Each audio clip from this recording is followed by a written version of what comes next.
I was on the beach all day. I got some. It's so freaking hot here, dude. Where are you at? We're recording now, man. Where are you at? Oh shit! Hey, man, I'm in St. Petersburg, Florida.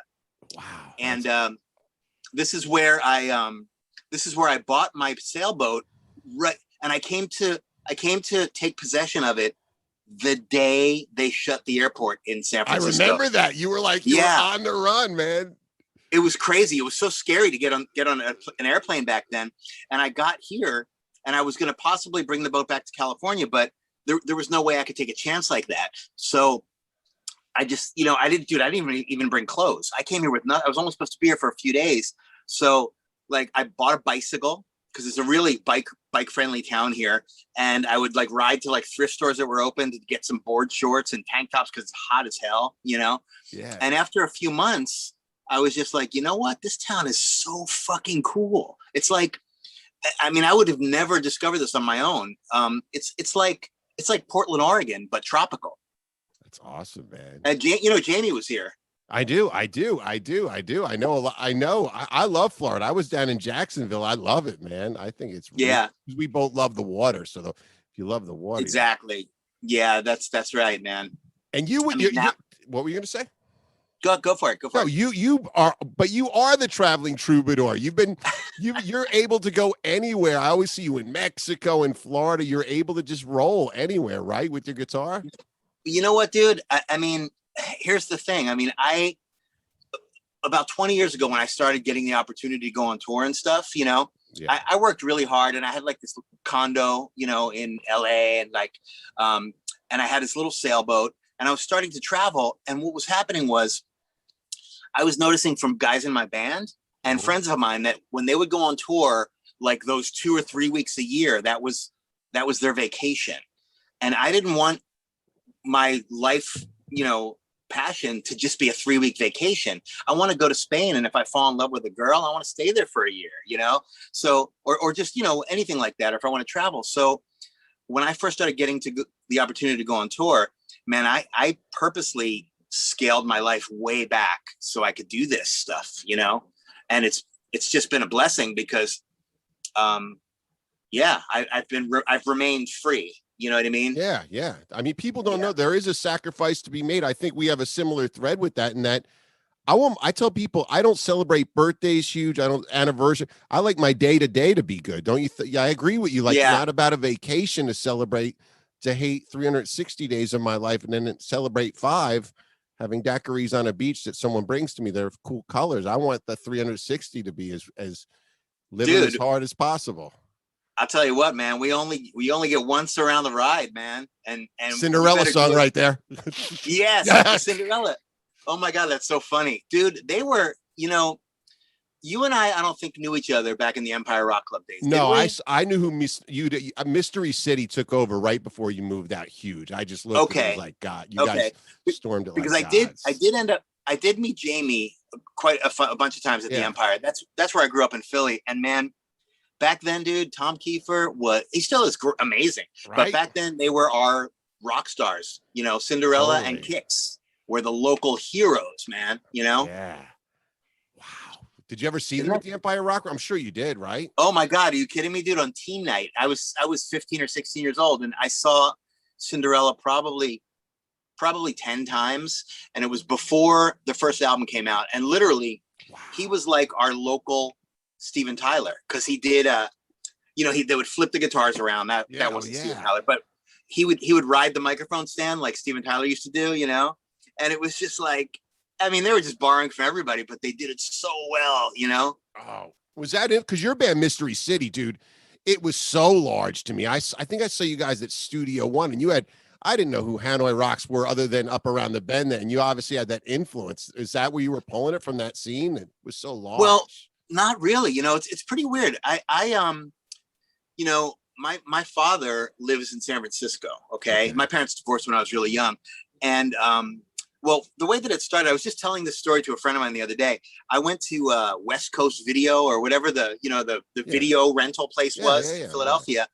And I saw this VHS tape of Hanoi Rocks, All Those Wasted Years. And I didn't know who they were. And I just saw this blonde guy who looked sort of like Vince Neil, You know, I didn't really know, but I was like, this looks so cool, but I didn't get it. So I rented it, and it just changed my life, right?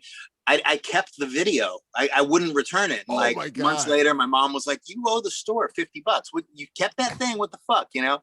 So a few months later, I went to San Francisco to visit my dad, and I went to Haight Street and I bought every single Hanoi Rocks album, Cherry Bombs, Johnny Thunders, New York Dolls, all of them, because I couldn't find any of that stuff in Philadelphia. So when I got back to Philadelphia and I was looking to get a band together or to join a band, I was 17, and I saw this ad, Mystery City looking for a guitar player, right? And it was the only thing I'd ever even seen that was Hanoi Rocks related. Yeah. You know what I mean? So I had to be in that band, and they were actually North Jersey, like just outside of New York. Yeah. That was, we played our first gig. We played at the Dirt Club, which is like you remember that place? I'm reading about these places in the Aquarium because I was probably like 15 or the same age as you, and just like not able to go to certain places. Yeah, I mean, just. But where were you? Were you in Sayreville or Freehold? I was in Central. Freehold. I went to like Sayreville, to Mingles and Studio One and Staten Island. You know, I mean, all those clubs. Yeah. So cool, man. Yeah. Yeah. Wow. And you know what's funny is that that all those wasted years, Rick from Rattlesnake Shake told me that Izzy walked into a Guns rehearsal when they were or Hollywood Rose with a Kerrang with Hanoi Rocks and all those wasted years on VHS, and this is what we're going to be. And that's amazing. It was life-changing, man. It really was. I mean, nothing comes close. Dude, think about what that band did to Los Angeles, New York. I mean, there would be no Guns N' Roses. Totally wrote the line, "Welcome to the Jungle." But then you come. How do you get to LA? Because you made such an impact with the Guttercats right away. I mean, that was amazing when you man, that band disappears, and you came pretty much the same week I did. Yeah, we did. Well, what happened was, I was a kid when I was in Mystery City, and I mean, literally no responsibilities whatsoever. I didn't know how to pay my bills, but I was living on my own, you know. And as soon as we started playing in New York City, I was like, I don't care if I play with this band anymore. I need to live in New York, right? Because it was so cool back then, and it was still, you know, Stiv Bators was hanging out every night, and the Ramones, and Johnny Thunders. It was like the tail end of that amazing scene, you know. Right. So the day that I got to New York, well, I started I met some girl and I moved in with her, and we lived in this punk rock hotel. It was just like Sid and Nancy, you know. Right. And the band Mystery City fired me because I couldn't pay I didn't pay my share for the rehearsal studio or something. And I was like, gets the boot. I was like, all right, okay. I didn't really care. And then a few weeks later, I got a job on 8th Street working at a store called Butterfly, and I worked with Danny Nordahl from you know, the Throbs and Faster Pussycat. Yeah. He's one of the first guys I met in New York, and and then I guess, and I think at the time I was still in Mystery City for a while, and you're gonna love this, man. So I'm working after I was in New York for like 2-3 weeks. All of a sudden, Anthony, who was at the time, he was the drummer of the Throbs. And he came into the store that I worked at, and he started singing Back to Mystery City to me because he knew I was in that band, Mystery City. Yeah. And we just, you know, we became best friends immediately. And he's like, hey, man, aren't you the guy that's living with that crazy Swedish girl in Hotel 17? And I said, yeah. Hotel 17, that was the hotel all the rock bands lived at for years. Dude. Yeah. Motel 17, yes. Oh, dude, I lived there. Pete and Danny from the Throbs, all the guys from Skin and Bones. Yeah. Probably. I don't remember who else. But yeah, that was the place to be. And every week they would bring out some dead body because somebody would like pay the rent and then overdose. And then like the next week they would knock on the door for the rent, and there'd be like cockroaches eating the person's eyes. It was crazy, man. Yeah. But so Anthony and I immediately moved in together and started, you know, it was right when he was getting the boot from the Throbs, right? And we started looking to put a band together, and we tried with a bunch of different people in New York. We just couldn't find a singer was the problem. I didn't sing yet. Right. And we were there for a few years, maybe about 2 years, and we started a band together with Bobby, who was the later bass player of the Guttercats, and then John Sierra, both of those guys were in a band called Battalion. I remember Battalion from L'Amour's. I used to go see them at L'Amour's. Exactly. Bobby was always ripped with those jackets on and the no shirt. Yeah. Super heavy metal, right? Yeah, yeah. And John, dude, remember back then, like the most important thing was how you looked, you know? John Wiley, you're going to say it if you're talking about people. No. John Sierra, right? Okay. John Sierra, who, by the way, you know, he killed himself a couple years later. I do. Yeah. Yeah. But him and Bobby came up to Anthony and I, and they go, okay, we got a plan. We got an idea. We're going to break up Battalion and we're going to start a band with you two guys. And you two guys are going to be the glam rock guys and we're going to be the metal guys. And Anthony always has a plan, whether it's a plan about video editing, Whole Foods. Yeah, for sure. He's always got a very driven plan. So we started playing with those guys. And, but he and I already had tickets to go to California to try to look for a singer. And Anthony said, nah, I'm going to stay here. I want to do this. I think we're going to get a record deal. And I said, I'm going to California, man, you know? So I split.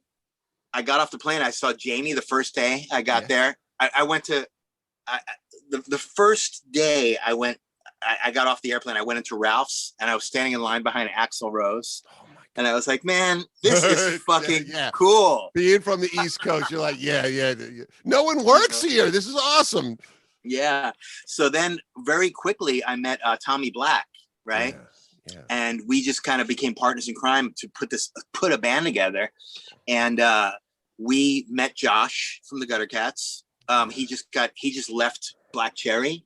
Right. And actually what happened was I went and auditioned for Black Cherry and I didn't make the cut, you know? And then I met Josh's girlfriend at the Coconut Teaser or something. And she goes, oh man, don't even worry about it. You got to meet Josh, my boyfriend, because he's better. You should play with him. He sings. He's not a singer, but he will sing. And we met this guy, Josh, and that's how it happened. And we went back to New York to rescue Anthony. We're like, dude, you're coming. Fuck this, man. You know, we brought him back to California.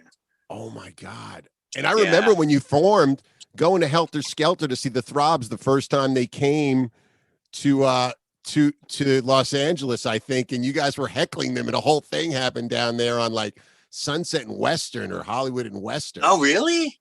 There was someone. Man, someone was there. It was the first time, and you guys were all talking. I remember maybe. I don't remember heckling those guys, but I do remember.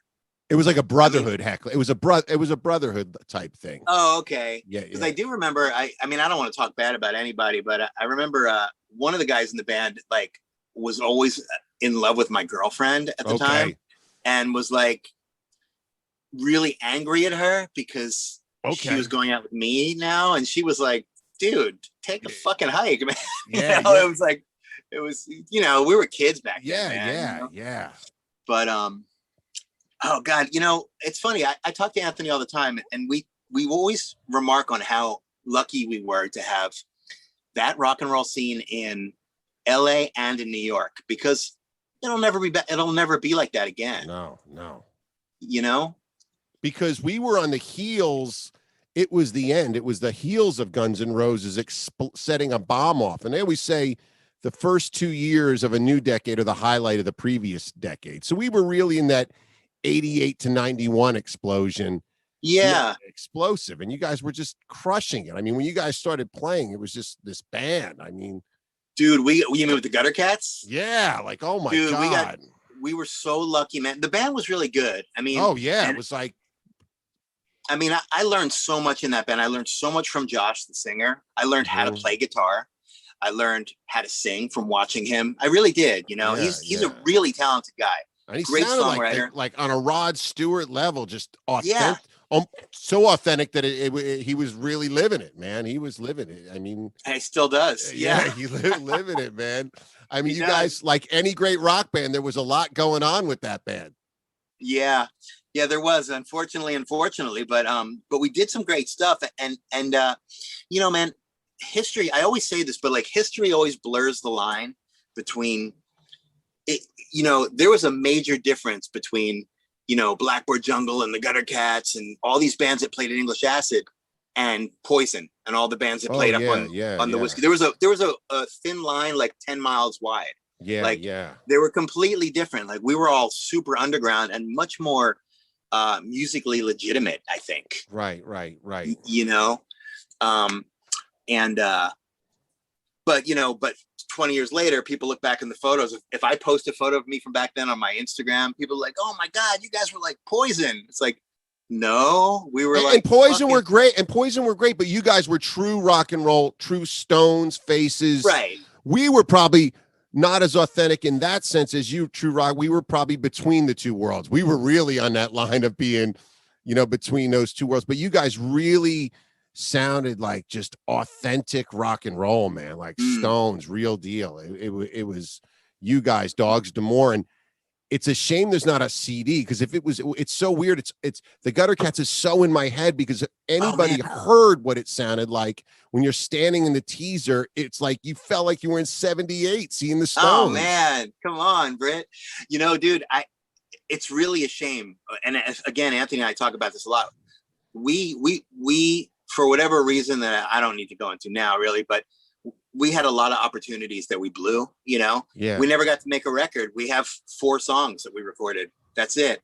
But I'll send them to you. They're great. Yes, and I have one, but they don't capture. I just remember being in the teaser, looking at you with your knees bent. I seriously have this photographic memory. Knees bent with your guitar, yellow pants with this cool stitching. It wasn't, like you say, Sunset Strip leather pants. It was Hanoi Rocks, and like, oh yeah, dude. Yeah, man. This band is. It was like you guys in the Throbs. Like, what planet is this on? This is coming from, because it still wasn't. What I liked about you is it wasn't like Celebrity Skin, where it was so out there. So like no one was painting their themselves fucking silver or something. What I mean? There's still. We just wanted to be a rock and roll band, man. Yeah. There's we keep threatening. I mean, I don't have the time to do it because I'm always doing other things. But Anthony, I think, wants to try to somehow put up a website where people can download the music, because I get hit up a couple times a year from there's that one label that puts out all the DDR, Demon Doll Records. Yeah. Something like that. And I just always tell them I can't make the decision for 4 people, man. But the other 3 people aren't interested. I'm sorry. It's so weird that care. Like, because I'm friends with that guy, and you see so much of that going on. It's so weird that it's hard. It just shows it's hard, dude. A band, as I say, is a gang mentality, and that's a loving mentality and a stupid mentality, dude. Yeah, we're all. Right. I mean, it's complete anarchy. That's why you eventually go, wow, I'm going to do this myself, certain things myself, because it's just anarchy being in a band.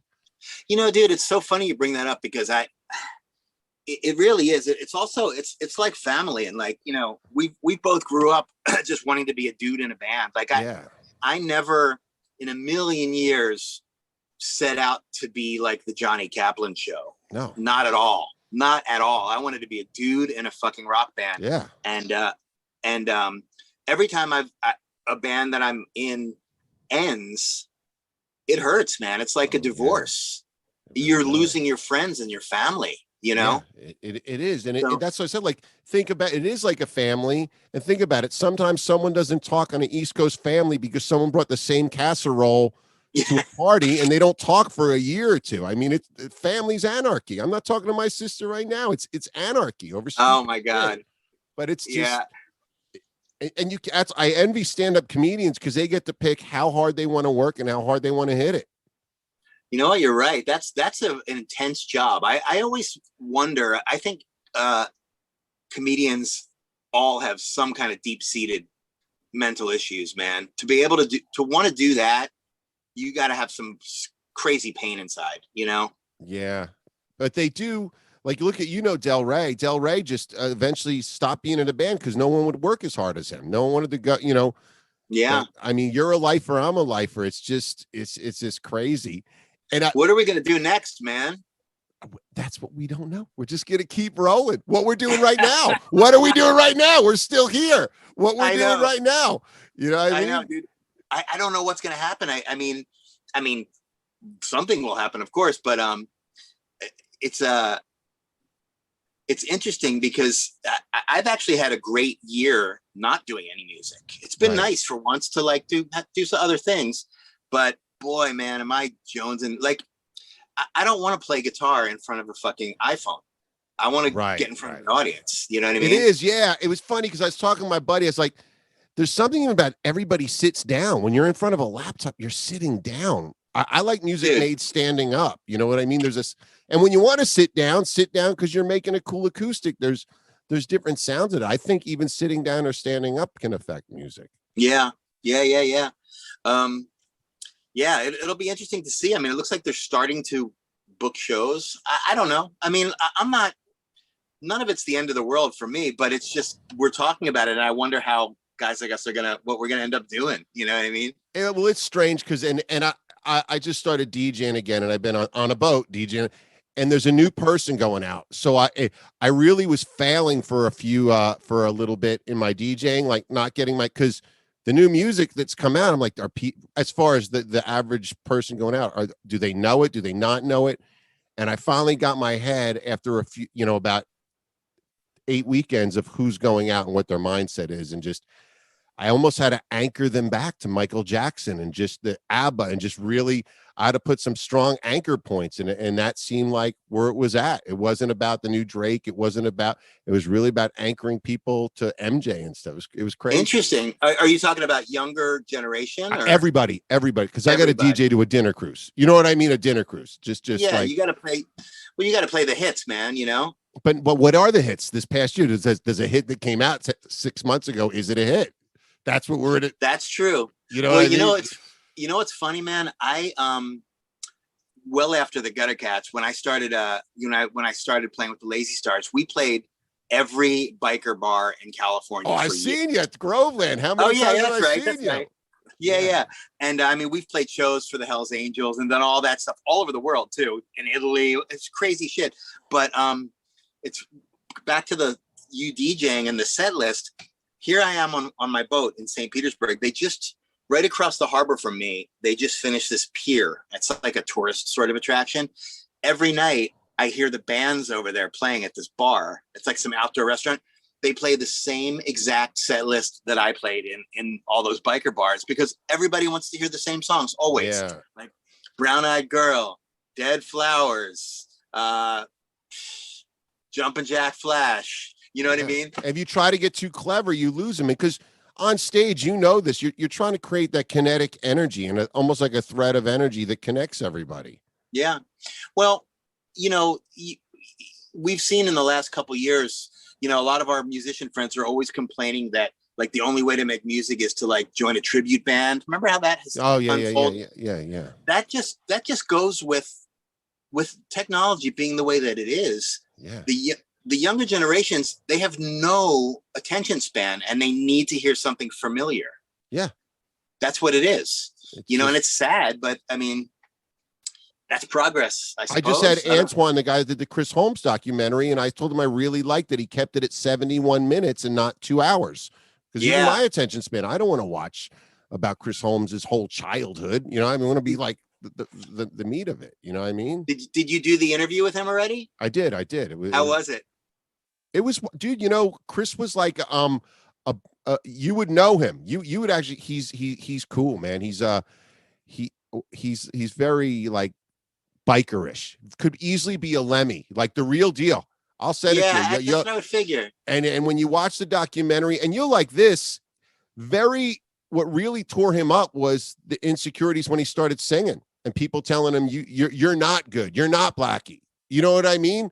And it ate him up a lot until he finally, I'm sure you as a singer, you hit that cracking point where you go, fuck it, this is what I do. I'm not him, but I'm me, and I'm expressing myself. Yeah. So he almost had a snap, but it played a lot on his psyche. Don't you think when you switch to singing, it's a new psyche to really get into?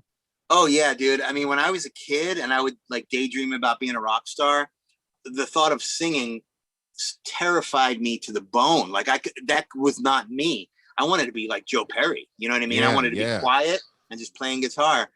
And the only reason why I started singing was because I got forced into it, because I spent so many years trying to find a good singer and I couldn't find one. Right. Yeah. So luckily the guys that I was playing with at the time, allowed me the time to be fucking terrible for a while. I mean, I didn't know what I was doing and I was scared, In fact, another friend of ours, Rick Parker, of course. The Messiah, Rick Parker. Yeah, dude. Yeah. I call it me and Luke call it the RP flyer. When you're mixing with him and he has a lot of space between his arms, you know your song's good. You know. Oh, that's so cool. Tell man. by the space when he's in his studio. Yeah. Yeah. Well, we recorded a bunch of stuff with him with my old band Hummingbird, right? I remember Hummingbird. Yeah. Yeah. Which there's going to be a reunion. That's going to happen as soon as we can all be together again. We've been sort of working on that. But the first time we recorded and it was time for me to do vocals, man, dude, I was scared. I was like, okay, I faked it up to this point. Now I'm going in to a vocal booth and fucking Rick Parker, rock star, is going to be producing it. I'm fucking shitting my pants. You know, I was soaking wet, sweating, super nervous.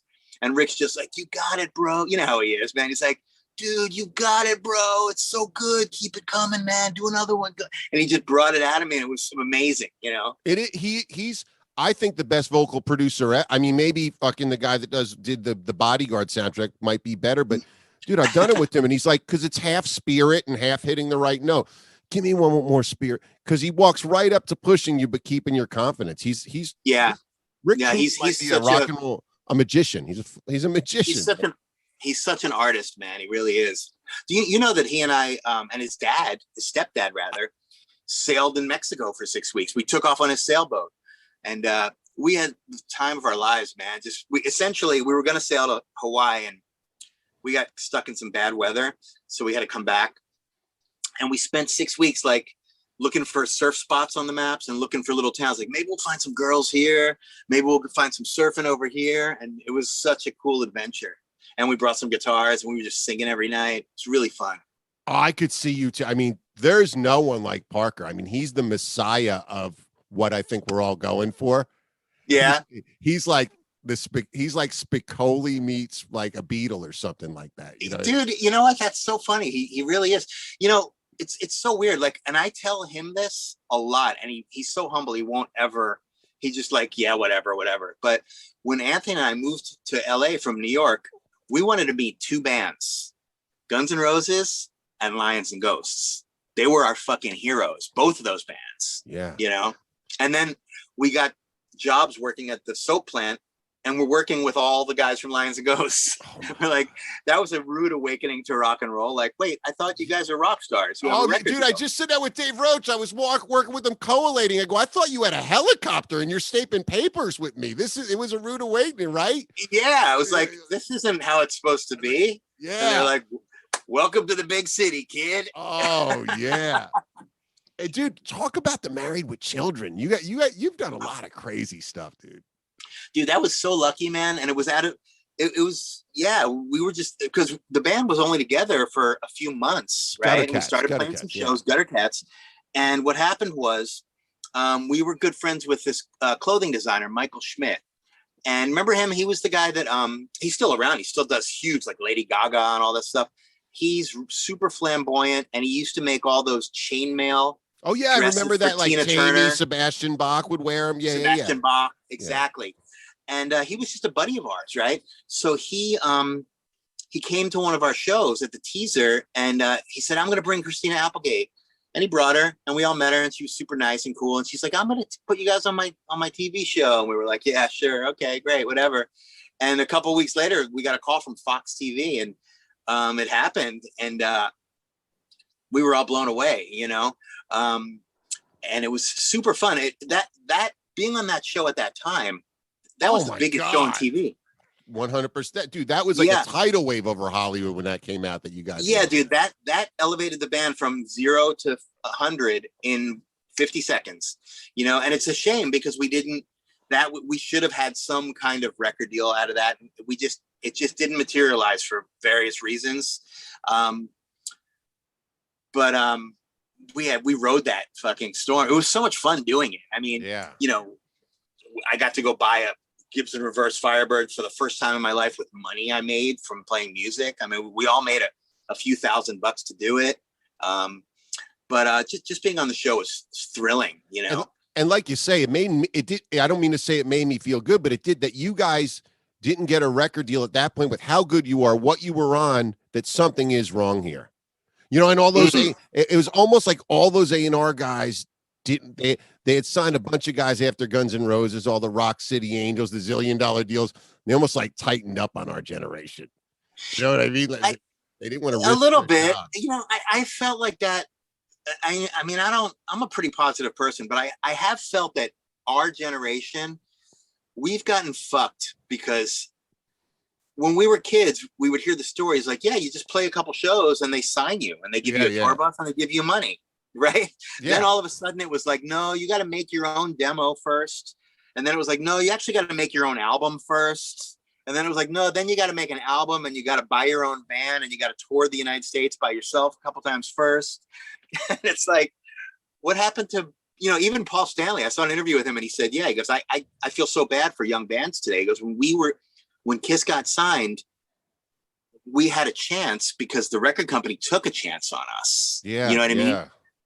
I mean, let's take us out of the equation, both our bands. Let's like look at Rattlesnake Shake. Someone's going to sign a band like Slick Toxic, who are okay, or just in one of those throwaway Headbangers Ball bands, as opposed to go, I'm going to sign Jimmy Thrill, who is just a rock god. His band is like on fire. I know. You got guys from Rage Against the Machine worshiping them, watching them, and no one's going to give them even a $2 record deal. Yeah, dude. I was just thinking about that because he posted a photo the other day of the band, and I was like, man, they were so goddamn good. And as were you guys. I just wanted to take something that wasn't in the equation. You just go, it just should have been whatever it was. It was doors were closing of some sort. But dude, you know, man, it's a rough business, man. What can I say? I mean, yeah, I know. Would you want to be chained to certain band members and your whole livelihood being chained on if your singer from the Guttercats wanted to go out or not? That might be scary too. Well, there's that. And honestly, I mean, you know, I've always said this. I mean, I'm proud of everything I've done, man. I'm not ashamed of any of it. I love when I was a glamour. I still wear scarves. Well, there's a thread. There's a thread though in everything you've done. I see the thread to country. Oh yeah, dude. Absolutely, man.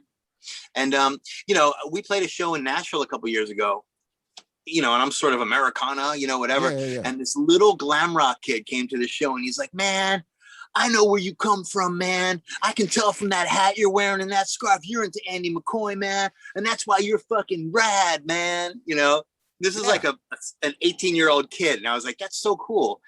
But, you know, I thought that like, not putting a record out with the Guttercats and like touring around the world maybe was a blessing in disguise for me personally as a songwriter. So I'm not just known as that dude from that band in the 80s. I agree with you. I have no problem with how everything went. I got no problem. It is what it is. Dude, how about you singing for the Foos? How about that from not being a singer? Let's talk about that. The Missing You. I'm going to show all this stuff, man. That was incredible. Oh, dude, do you have the clips of that stuff? I do. Of course. Yeah. Man, that was a dream come true. That was insane, man. Yeah. We were in, you know, obviously we'll talk about Rami. He's one of my best friends and he's been on all my records. You've known him too for 30 years, something like that. We go way back. Rami is the rock star that I say that when you were 16, you said, if I was a rock star, this is what I would do for my friends and everything. Rami did it. He's that guy. He followed through. His 16-year-old self would give him a high five. Go, you're pretty cool, dude. You're right, man. He's super fortunate and deserves everything. 100%. He deserves it all. Yeah, super talented. And we've been playing together for years, right? So we were going down to the Lazy Stars. We're going to Argentina to play some shows, and I booked the shows on purpose when the Foo Fighters are going to be there, so we could get Rami to play with us. Because when he's not on tour with them, he goes on tour with me, you know? Yeah. So we were down there in Buenos Aires and, you know, Dave and the band got wind that we were there too. And Rami called and said, hey man, Dave is so stoked that you guys are here. He's sending a car. He wants us all to go have dinner together. He's a really good guy, man. Like just salt of the earth, you know? And we all met at this restaurant. It was like Beatlemania where they closed the restaurant, you know, and everybody's hugging and he's super, you know, he's just good people. Right. So we had a great time. And then they were playing the next night and we were playing the night after that. They're playing at La Plata, which is 65,000 people soccer stadium, and I'm playing at a little club called the Roxy, which holds like 500 people. Right. And so they go, Dave goes, you got to come tomorrow to our show. And I go, yeah, for sure. That'd be great. Right. So it's really far away. So he goes, you got to come with the band because you'll never get there in time. So just meet us at our hotel and we'll all go out together. So we went out in the entourage with the Foos out to their show. And we get there and we're walking around, and I was super pleased because I wanted to walk around in the audience and take a look around. And, I'm walking with Rami, and 99% of the people are screaming Rami for the Foo Fighters, and like maybe 10% are going, Jonny Kaplan's here. So I was like, oh my God, that's enough. Yeah, I mean, I'm playing a tiny little club. That's so cool that anybody's even noticing me there, Yeah. So we get back in and we're messing around, whatever, and talking to people. And then Rami comes up and he goes, hey man, the band wants to see you downstairs. And I'm like, what are you talking about? He goes, dude, I knew this was going to happen. He goes, Dave wants to talk to you. I think he wants you to sing with the band tonight. And I was like, what? Are you fucking kidding me? So I went down and it was just like high school, man. Like the whole band was in the dressing room and they're like, dude, you got to come sing a song with us, man. It'd be so much fun. And I was like, yeah, dude, that'd be amazing. And it was thrilling, We did a Stones song. We did Miss You, right? Because he just knew that because they did that as well. Mm-hmm. And also they knew that I did that with my cover band, Bitch. We had this like sort of all-star cover band, and Dave sang with us a few times. So it was, dude, he essentially elevated me. He put me on a different level there just from bringing me up to sing with them at that show. I stayed in Buenos Aires for 3 more weeks doing TV interviews for the rest of the month. Yeah, you deserve it, man. I mean, you've had guys from Blind Melon in your band. Everybody loves playing with you, man. Thanks, man. I'm really fortunate, dude. I'm really fortunate that I've gotten to play with so many talented people, man. It really blows my mind. And one thing about that though, it's funny because Christopher from Blind Melon produced my first album. I remember that. And that was 20 years ago, and we still play together. Like with me, it's more than just jamming with people. I love being with my bros. Yeah. We'll go back to the whole like wanting to be a guy in a band. When we play gigs together with Rami and Christopher Thorne, and we're like, dudes, did we ever think this would happen when we were hanging out on Melrose, like shoplifting? Yeah. To get it's pizza, insane, man. Yeah. My God. Yeah. And it's what it's about. And the thing is, you're also an anchor for friends that might go have a family, fall out of that family, get to work. You guys like you and I, we're still here. We're always going to be here for them. You know what I mean? That's what's cool too. Dude, I think a lot of that has to do with, we have to be like sharks, man. If you stop moving, you're going to die. 100%, man. 100%. I mean, your new band, The Fire in the Ashtray, that's kind of taking off, huh? It's good. And just like you said, the cursed word band, but it's also got I've inserted myself in a whole nother level of band problems. You know what I mean? I've gone getting into that funk world. You thought rock problems? Oh man, I got band problems. Just corralling it might be harder than GNR corralling. Really? Oh yeah. Just a funk band likes this. That should be cool. No, are we playing the show? Are we going to rehearse? Should be cool. That's the big one in my band. So it's a whole nother set of bananas. Is that a yes or a no? That's what I want to. I'm still trying to figure out. Just like so, but I love it. Are you in Oakland? I'm outside of Oakland, just 20 minutes away. Alamo. Like what? Walnut Creek, Alamo area. Oh, okay. So are you digging the Northern California? Dude, like you, I just go where I'm at. Yeah, I'm always just where I'm at. And that's my, people go, I don't like this here. It's your relationship to a city at the time. If you break up with somebody and if you meet the girl of your dreams, if you meet the band of your dreams, whatever you do, it's just where I'm at. Like you, I love the water. I do love the water. Yeah. And surfing got rough here because I had to do an hour every day, to just go all the way to surf an hour back and forth. And I loved Alameda, but I got divorced when I was in Alameda. So every time I drive through there, I get a little chills. But you what? You're what? I got divorced when I was in Alameda. I went through a rough time. Oh no. Yeah. At the So Alameda Courthouse? yeah. So I'm like, I don't go to now. Like I can finally go back to Alameda. So like I say, it's just your relationship to a city and a place. Yeah. You know what I mean? What are you up to? You're always playing. Where can people find your music and check you out, man? I'm gonna put links.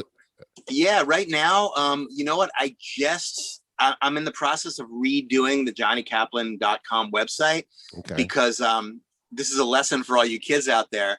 I let it lapse a couple years ago, and I had to buy it back from some Russian company for like $4,000 for my own fucking name.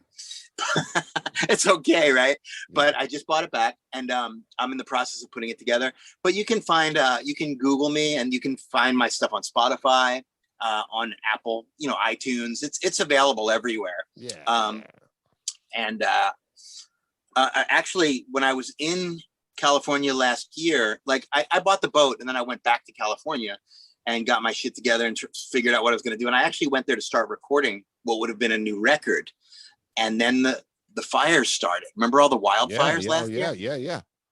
And I was like, God, I can't win right now, man. I'm just going to go back to Florida and hang out on the boat. Like I want to get out of California for a little bit. Yeah. And right now I'm planning on at some point in the next few months starting to record some stuff, but there's really no rush, Hey, I mean, why record with anybody other than Rick Parker, right? Either at home or Rick Parker. He's got that new studio at his That's not a bad idea. Dude, yeah, he moves. Rick Parker's magic is he doesn't talk too long. You're not paying for all the rock stories. You go, all right, let's get back to work. He can kind of corral it, man. Well, it's funny because we might have this. Well, not might. It looks like we're going to do this Hummingbird reunion, right? Yeah. And Hummingbird is the band that I was in. For the people that are listening, after the Guttercats, I was in a few other bands in Los Angeles until I started singing. And then I had this band called the Desert Flowers, right? We were kind of Stonesy. And then I was really into Graham Parsons and the Byrds and the Flying Burrito Brothers and all this stuff and the band. And we were going to move to Texas, right? The Desert Flowers band. And I was like, well, before we move to Texas, can you guys just humor me, man? Can we play one gig in Hollywood and just play country songs? And they're like, yeah, why not? And we did it. And people freaked out so much. We were like, we're staying. Right. Wow. And that became Hummingbird. And Hummingbird was the band I played with for years until my first album, which was only a solo album because Hummingbird broke up. Right. But now we're getting back together 20 years later. I saw you guys the Mint. You were great. I loved it. No, thanks. Didn't you, speaking of Graham Parsons, didn't you loan Keith Richards your guitar at some Graham Parsons thing at some point? I didn't loan him my guitar. We did this big Graham Parsons tribute show. We did two of them. One was at Universal Amphitheater, and one was at the Santa Barbara Ball. It was I played in a band for years called the Sin City All Stars. Okay. And when we were the sort of backup band for all of these huge stars that came for the tribute, right? And when I went to the gig, they just paired me up. I had been rehearsing with the band for the previous weeks because all the big stars didn't want to come just sing one song.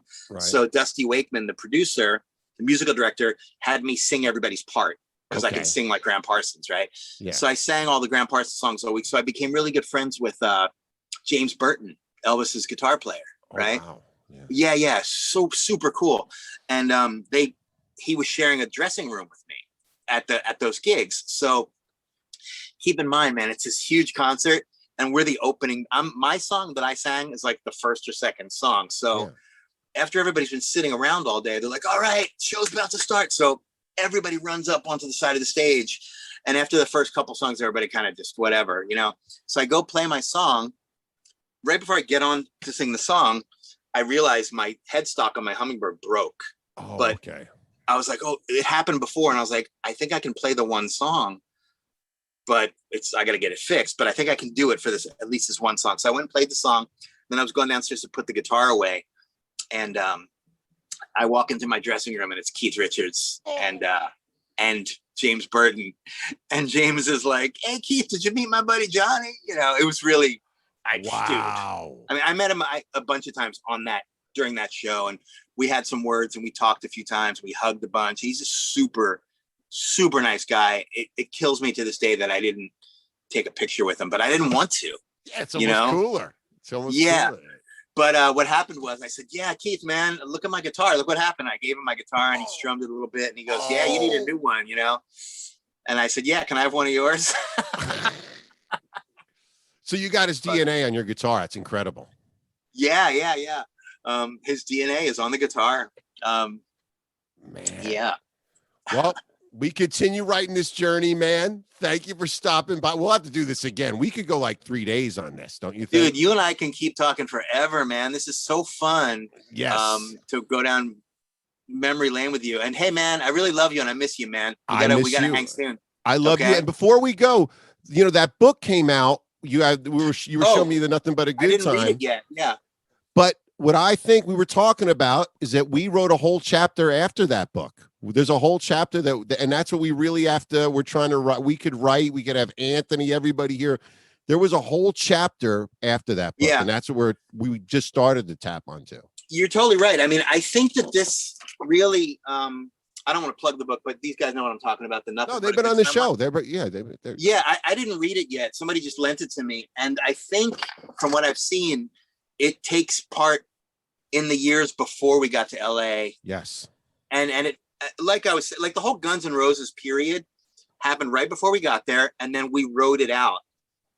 But that whole riding out that storm was our story. And like you say, you painted it like we were getting our bands together and seeing Axl at the parties where our bands were going and seeing him at Ralph's. And it was like, it was a straight that Ralph's picture you painted was so much what it felt like. I don't know why I could feel like you in line at Ralph's, because maybe it was like, this could be real. Like, I mean, it wasn't like Kiss, like Spider-Man. It like, this could happen, man.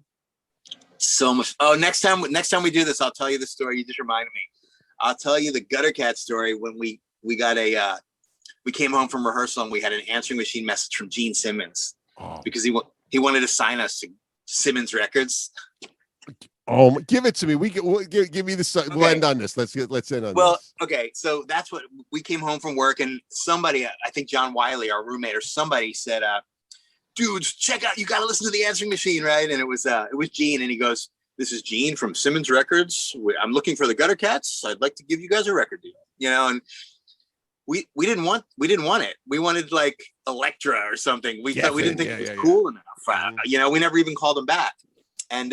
Years later, my girlfriend at the time, Karen, her brother was a really successful rock photographer, Eddie Malouk. Remember him? I remember Karen at Radioactive. Yeah. Yeah, Karen was my girlfriend. We lived together for 5 years. And so whenever Eddie was in town and he needed an assistant, he'd go, "Hey, you want to go shoot Kiss with me?" And I was like, "Yeah, okay." I set up the lights for him, Yeah. So we went to this Kiss photo shoot.